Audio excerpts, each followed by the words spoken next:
kita ya terkait misalnya bagaimana kesiapan rumah sakit dalam hal pelayanan, kemudian dalam hal kesiapannya dengan lonjakan kasus ya yang begitu tinggi dan cepat. Nanti dari Pak Direktur mungkin akan melaporkan. Kemudian tadi masalah yang ada di wilayah 3 itu Pak Aris, itu mungkin sedikit saya ini. Jadi memang ada yang agak berbeda dari kita yang ada di mungkin di Nunukan dan Sebatik ya, karena kita ini juga ada wilayah-wilayah adat ya. Jadi ada yang kadang-kadang masalah yang ada di lingkup ini diselesaikan secara adat misalnya seperti itu. Saya mendapatkan informasi, tetapi mudah-mudahan informasi ini tidak benar. Jadi ada beberapa masyarakat kita yang memang misalnya ya dari hasil antigennya dia kebetulan positif seperti itu. Dari tenaga kesehatan kita itu menindaklanjutilah sesuai dengan prosedur seperti apa. Tetapi secara adat itu ada yang menolak. Bahkan tenaga-tenaga kesehatan kita ada yang diancam. Ya, ini yang saya dapatkan laporan dari bawah. Tapi mudah-mudahan ini tidak benar. Dan saya memang harus mempelajari dulu, karena biasanya saya langsung buru-buru telepon Pak Dandim, misalnya Pak Kapolres, seperti itu ya. Tetapi ini saya mempelajari dulu, mudah-mudahan tidak benar terjadi seperti ini, dan mohon juga kerjasama camat ya di dalam memberikan pemahaman kepada masyarakat ya. Jadi mereka itu menolak divonis COVID ya karena mungkin tidak mau isolasi, karena mereka harus bekerja dan sebagainya.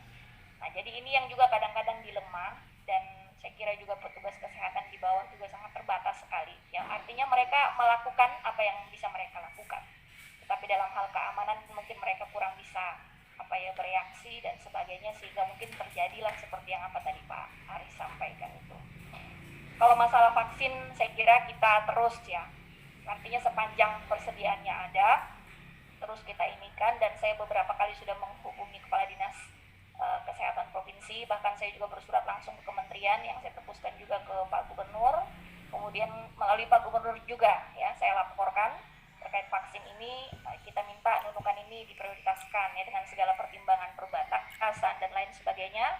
Itu saya update laporan tiap hari ke beliau ya. Cuma memang vaksin yang ada ini memang saat ini pusat itu memprioritaskan ke wilayah-wilayah yang padat terutama seperti di wilayah Jawa dan Sumatera. Tapi saya kira saya bahkan agak sedikit memaksa Pak Gubernur untuk terus menyuarakan terkait dengan perbatasan ini ke pusat ya, karena meskipun mungkin Nunukan ini tidak sebanding penduduknya dengan yang ada di Jawa dan Sumatera ya, tetapi kita ini sangat berbahaya ya, karena pintu keluar masuk ya, artinya yang bisa kita deteksi yang mungkin yang legal, tetapi kita belum tahu yang ilegal seperti apa. Nah ini yang mungkin kita harus bisa mendapatkan perhatian khusus dari wilayah-wilayah lainnya, karena memang mengingat kondisi wilayah kita. Kemudian saya ingatkan juga kepada vaskes PKM mungkin, karena ini mungkin ininya yang eksekusi ini di puskesmas ya, di wilayah-wilayah itu, karena ada beberapa puskesmas yang sempat saya cek juga itu menyimpan stok vaksin. Alasannya ke saya itu untuk tahap 2 ya. Tapi saya ingatkan ya, karena mungkin saya nggak sempat juga nelpon ke semua puskesmas, ada 2-3 puskesmas yang sempat saya telepon, mereka menyimpan, dan sudah saya ingatkan. Saya langsung telepon ke Dinas Kesehatan waktu itu, Bu Miskia, itu saya ingatkan. Terus saya minta juga Pak Dandim, saya telepon juga Pak Dandim itu, saya minta tolong juga, itu harus segera dieksekusi. Ya, artinya di Nunukan ini saat ini malah banyak yang menunggu dan minta divaksin, tetapi vaksinnya tidak ada. Ya, saya tidak tahu apa masalahnya di kecamatan ini kok malah nyimpan-nyimpan. Ya kan? Ya itu sebenarnya kalau kasus nggak setinggi ini, saya sebenarnya mau bergerak ke sana. Itu hati-hati kalau sampai itu terjadi. Itu sudah saya warning beberapa puskesmas, itu saya telepon langsung tanpa melalui kadisnya. Karena arahan presiden itu yang ada digunakan untuk dosis 1 ya. Jadi karena kita susah, kita minta ke pusat ini, pusat kan lihat data. Jadi sepanjang sepanjang stok kita masih ada, dia tidak akan kirim, dia tidak akan kasih ke kita gitu, karena dia kan by system. Jadi yang ada digunakan aja dulu untuk semua dosis 1, kemudian kita minta untuk dosis keduanya, seperti itu ya. Jadi mudah-mudahan di sini semua online ya, ada kepala-kepala puskesmasnya, itu kita minta dosis vaksin-vaksin yang ada segera dieksekusi. Saya kira banyak masyarakat, banyak yang WA saya juga, banyak yang telepon, tapi memang karena kondisinya dan laporannya, kata kepala puskesmasnya itu lagi habis. Tapi setelah saya cek lebih detail, itu bahkan saya ancam, itu kamu jujur.